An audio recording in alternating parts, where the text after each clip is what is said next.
Psychology is all around us. Psychological elements can be seen throughout the lifespan, from birth until death. Films are a wonderful tool to explain psychological theory and occurrences in our lives. Characters interact within each frame of film psychological concepts. The films we remember most and view multiple times engage us by capturing the presence of these psychological dynamics in an authentic way. Please join me today, Dr. Katherine Marshall Woods, media psychologist and film consultant, and my guest today, Mr. Brandon Wilkerson, as well as Professor Lloyd, speaking about the film Somewhere in Brooklyn on the best psychology in film.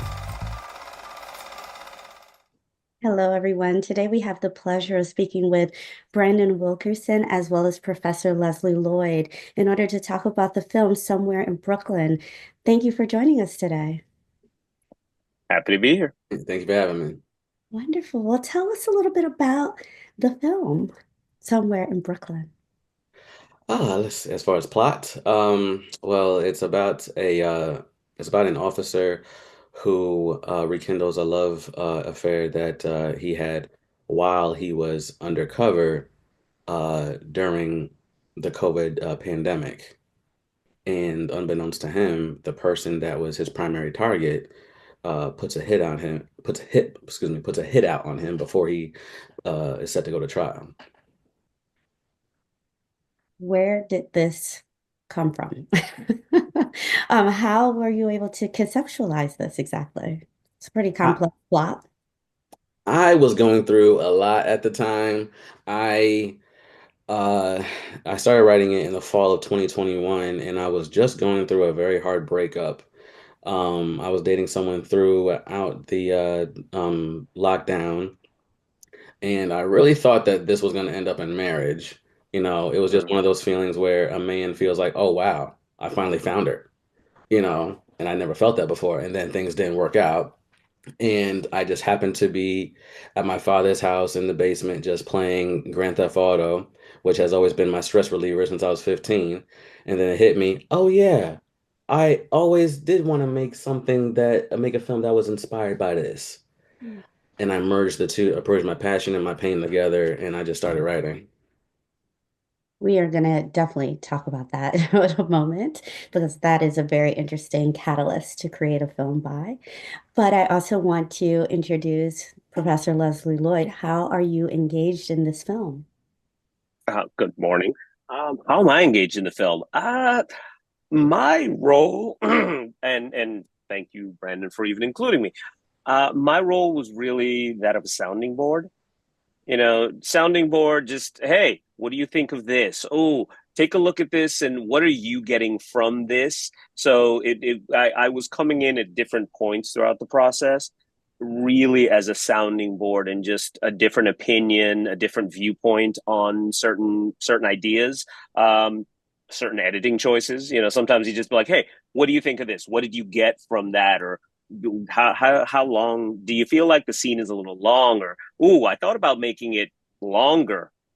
Kind of what are you getting from that? Or what's the emotional reaction you're having to certain scenes? So those are some of the conversations we had, and a lot of the what I brought to it, what little I brought. Brandon, why did you choose Professor Lloyd to be of assistance to this film? Well, I had known Professor Lloyd since 2017, 2018, when I was a student of his at the Art Institute of Washington. And I sat right he was at the head of the table, long table, and I just sat, right here adjacent to him, and we just clicked. We were always talking about everything from movies to hip hop. And I would just ask him certain things about, what's this look like? I mean, excuse me, what is this called as far as, editing? What's this shot look like? I just, we just had a very, the rapport we had was just really great. And just he was kind enough to write me a letter of recommendation when the school was about to close and I was applying to American and to Howard.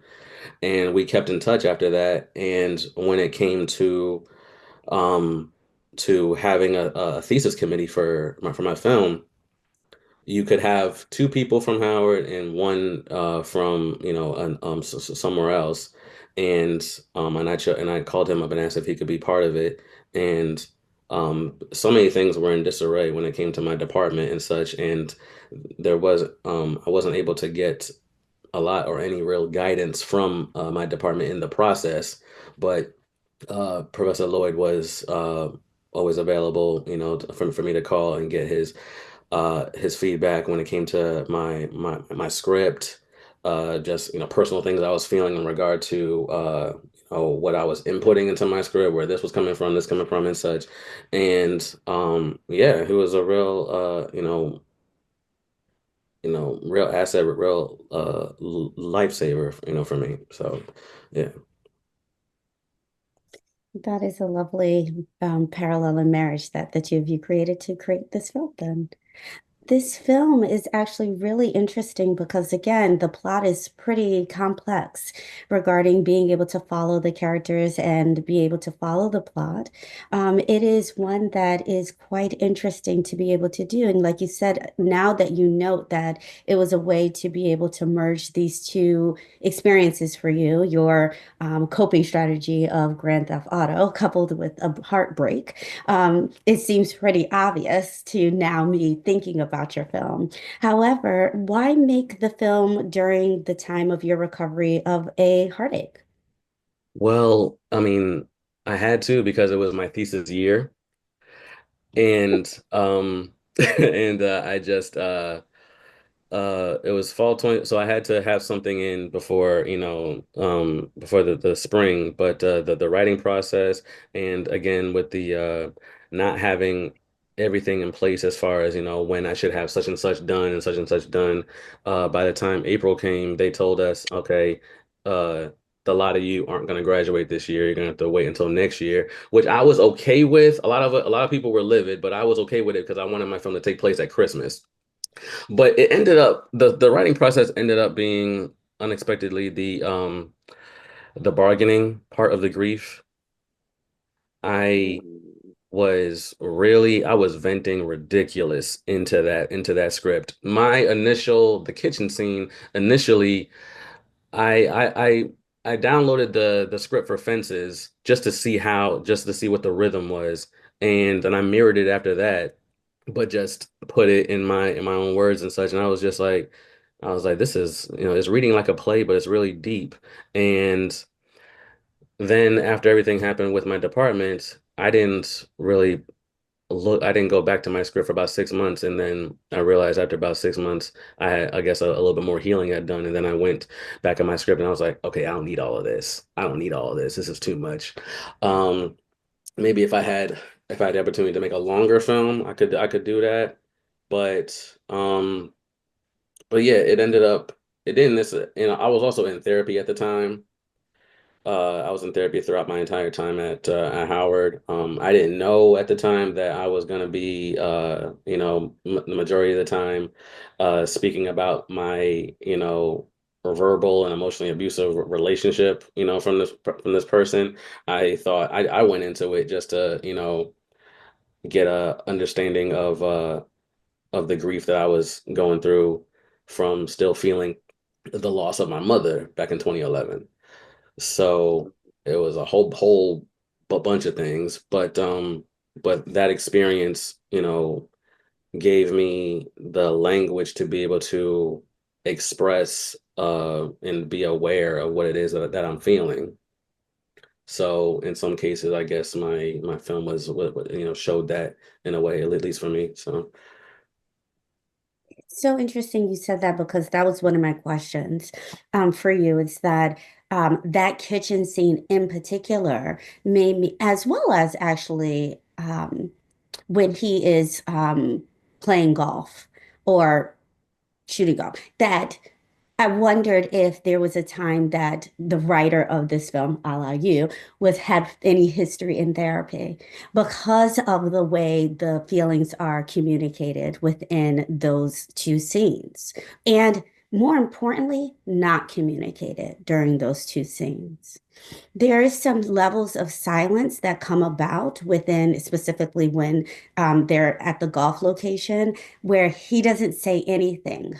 He just pauses and then provides a response.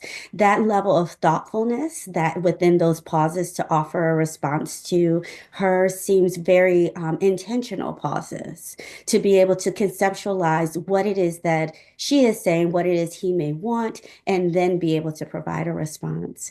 And in the kitchen scene as well, the vulnerability that comes with the character being able to communicate their feelings regarding the investment they had in the relationship is not always typically portrayed and actually typically even performed like naturally within couples, especially couples that are having a difficult time or had a difficult time. And so I did wonder whether or not what either you as the writer or someone who you were working with had had a history of therapy services to be able to offer your audiences that. So Yeah, because I also in my studies, because I did a lot of, home studies because we were, in lockdown. Um, a lot of directors are very cathartic in their films. Like Spielberg, you're not gonna notice it while you're watching it, but if someone points it out, like divorce is mentioned in so many times in his films, Jurassic Park, Catch Me If You Can, Hook. There's something because his parents got divorced and that had a profound impact on him. He doesn't necessarily have to write the script, but I'm pretty sure he had some, input, into it. But there was a particular I wanted to end the the kitchen scene with her telling him that despite everything that happened during the pandemic to everyone else, sharing that time with you was the best time of my life. Because that's how I felt looking back on it, all the different things that we did. It's Christmas time right now, so part of me is remembering the Christmas that we shared in 2020. Just watching all these Christmas movies on the projector, watching, her introducing me to this show, me introducing her to that show, the intimacy, physical or non-physical between us. It was a whole bonding period. And, um, and yeah, so and there were certain pieces in there that I just try my best to mirror of that time. That's just what that's just what I was feeling. you know so yeah. Mm. we have a lot to continue to discuss after the break, but I do want to share that we have to allow the audience, when we return from the break, to be able to see a little clip of the film. So we'll do that, and then we'll come back and continue our conversation with one another. We'll be back in a moment.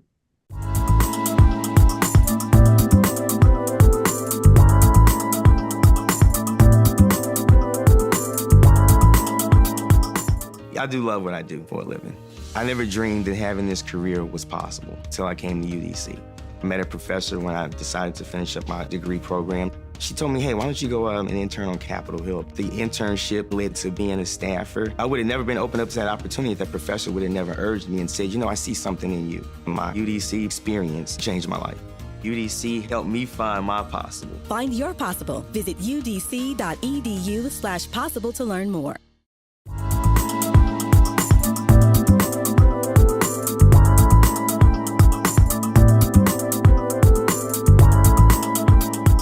Welcome back, everyone. Today we have the privilege of being able to speak with Brandon Wilkerson as well as Professor Leslie Lloyd with the film Somewhere in Brooklyn. Thanks again for joining us today. We didn't have a chance because of me to be able to jump in to be able to have a snip of the film.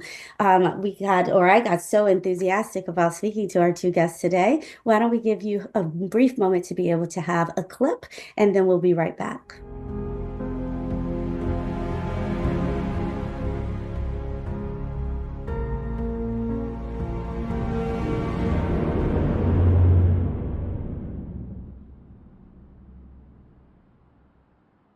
Señorita Sasha, ¿cómo me le va? Bien. Veré pues. Hablemos business. este tombo se ha metido con el negocio por la última vez. Uno trata de ser razonable, pero esta gonorrea no aprecia la generosidad. De pronto la apreciará usted. No, está muy complicado.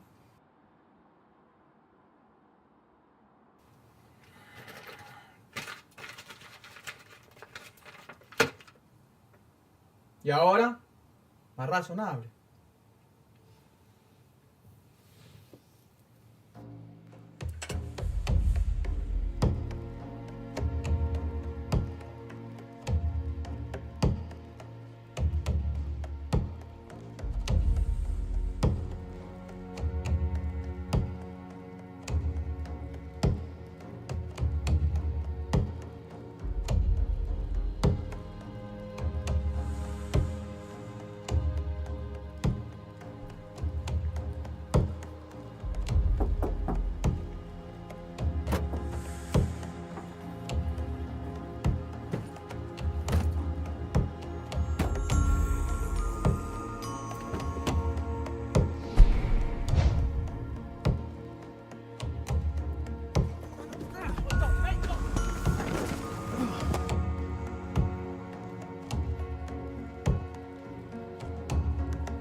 One of the things that you mentioned, Brandon, was basically the truth telling in films, where individual filmmakers have the opportunities to be able to be cathartic in their films. They get to work out some of their own personal things in films. We talk about this, at least from a psychological level, all the time.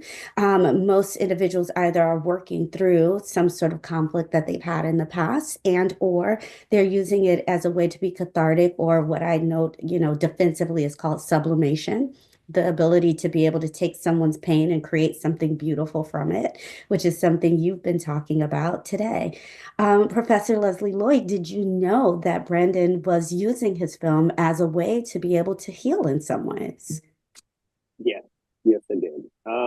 Not in depth, but as he said, I mean, we've had discussions about the film, of course, but then kind of worked into that in different points, depending upon the length of the conversation, has been some of the other stuff going on in his life. So it made sense that he was pulling from his own life and investing in what he was writing. I think that's one of those idioms that they always say, write what you know. So whether the writing what you know, the backdrop against that is, something, a police officer and a criminal in Brooklyn or Space Odyssey, it still should come back to pulling from you in some way. So yes, I did.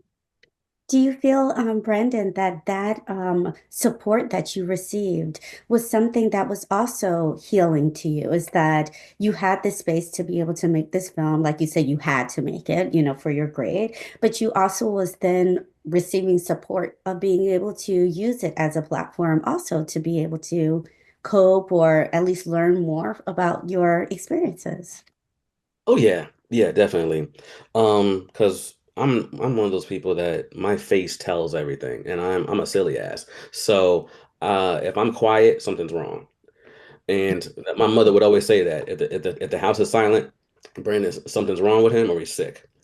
So, but when I was going through my breakup, pretty much everybody knew, and my main actress, when I called her up because I had already worked with her previously on a project, she could hear it in my voice. She was like, "What's going on?" So she took the time out while she was at work to listen to my experience, and and she was very sympathetic, and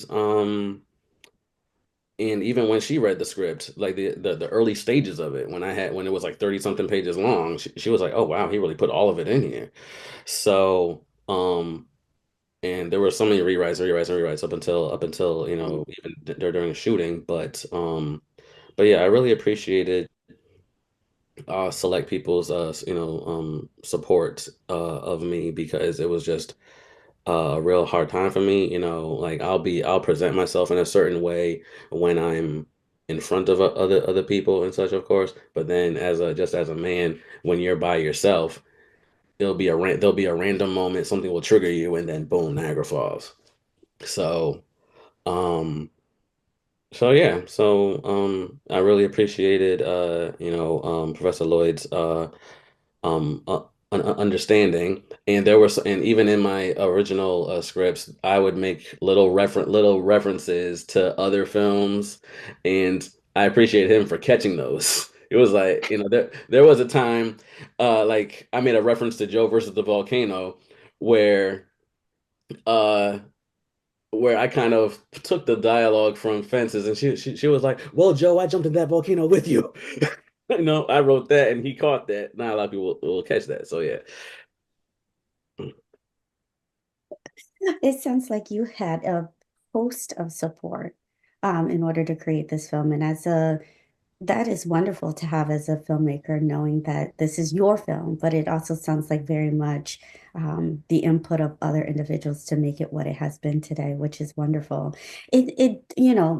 From a psychological perspective, it doesn't fall on blind eyes here or deaf ears listening to this film. Is that you were, I said, the truth of filmmaking, and you were mentioning how filmmakers are sharing their truths through characters.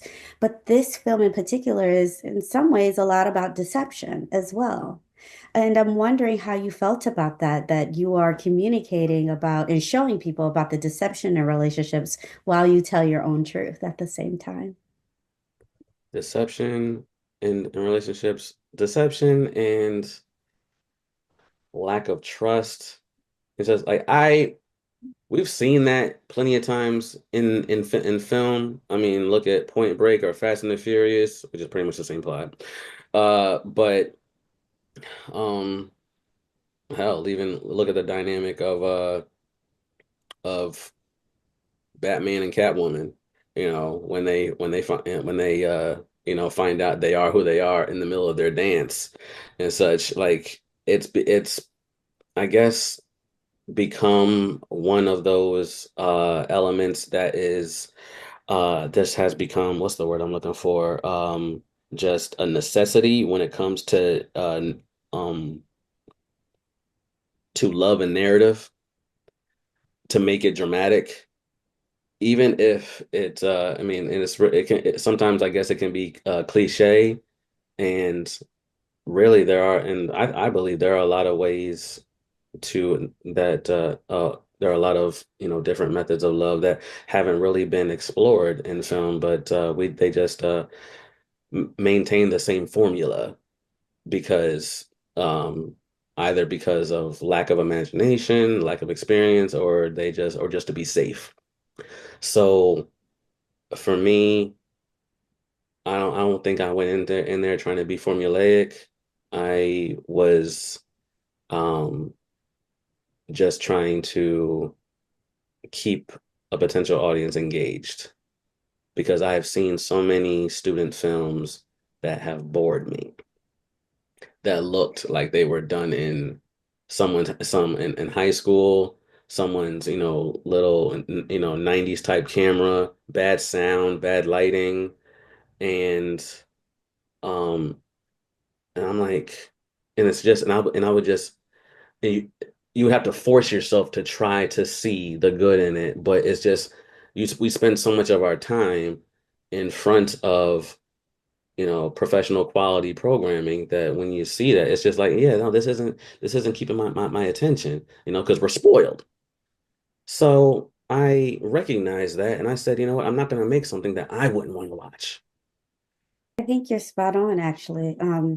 How universal the idea of love and relationships are to us as humans. There is research that indicates so is while being in relationships, specifically intimate ones, that as we crave for relationships, we also have ways to be deceptive in our relationships. And that too is universal. That actually the typical individual relationship partners are lied to approximately one time a day by each partner. And those lies or deception are sometimes about specifically saying something to a partner that's not true, and or withholding information of truth. And so the idea of having conflicts in relationships that has to do with deception apparently is also universal equally.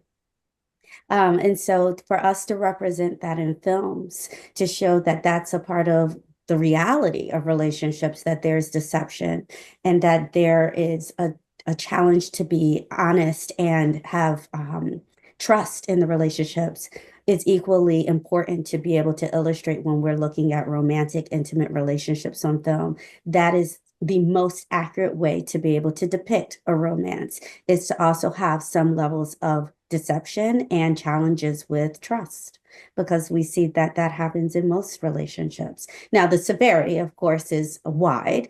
Mild, trust issues is very different than what we see in somewhere in Brooklyn, per se. Thank goodness. So it definitely is a wide range, but the idea that deception exists in relationships and trust issues in relationships is also pretty frequent in relationships, apparently, to research. Go ahead, Brenda. Yeah, because the scene where he's like, you hate me because I wasn't more forthcoming and such, but I was torn between you, I was torn between this. Regardless of what decision I made, it wasn't going to be the right one. And that, I think that's a situation that, wow, I didn't even realize I did that. That's how I felt in my relationship. No matter what I did, I was wrong. I tell you the truth about this, you're going to take it this way. I don't say anything at all. I'm doing this, I'm doing that. I'm sitting there frozen, not doing anything. I'm still wrong. I take a breath, we're arguing. I go, you know what? We need to take a minute. I'm gonna go over here or whatever. That goes against how you were raised. I'm gonna go and do this or whatever, yada yada yada. So I guess, as I was writing it, I just, all of that came, that feeling, was what that sentence represented. That helplessness where you're just trying, you're putting your entire soul into this relationship and you just don't feel appreciated, you don't feel seen. You're trying to articulate in the most clear way how much you love this person, but it's just not being heard or seen. And it's frustrating, it's discouraging, it's yeah, it's exhausting. So, and I think someone said when it comes to forms of abuse, like emotional abuse and such, it's like a faucet that turns on. Like you don't really know how you don't really realize it, at first, but it's, the drops, they just keep getting heavier and heavier and heavier till it just becomes like normal. So I think unconsciously I was really unpacking a lot into that into my script.